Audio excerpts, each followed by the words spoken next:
Good morning po sa inyo lahat. Isa pang reyugto na ating daily Bible blessings.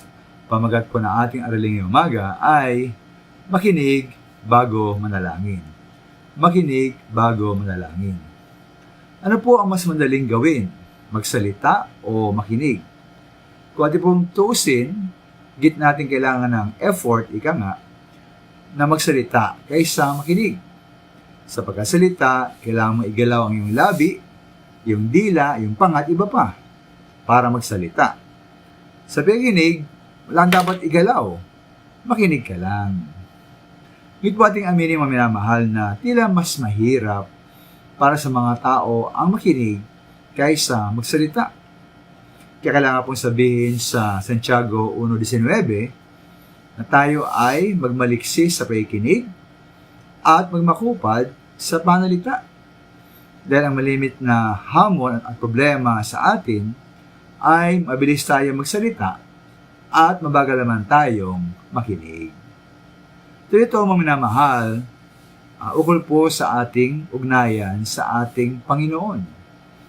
Ayon nga po sa Kawikaan 28:9, siyang naglalayo na kanyang pakinig sa pakikinig ng kautusan, maging ang kanyang dalangin ay karumal-dumal.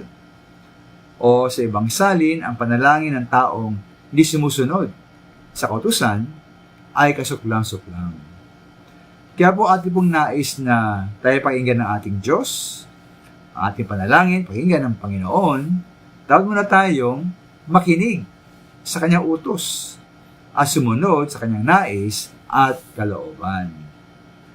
Ito nga po yung angkop din, no? Angkop ko rito, sabi po sa Zacarias 7:13, ukol po sa bayang Israel.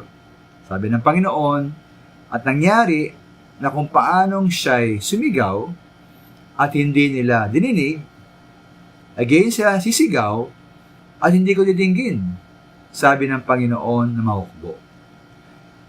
Tama lang po ba, hindi ba?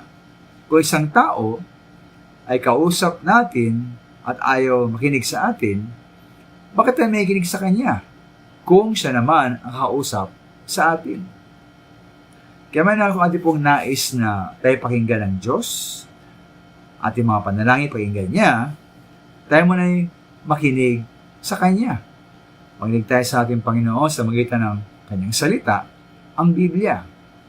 Ang Kanyang salita pa nga po, ang Biblia, ang gagabay sa atin kung ano-ano ating dapat ipanalangin ayon po sa kalooban ng ating Diyos. Maraming salamat po.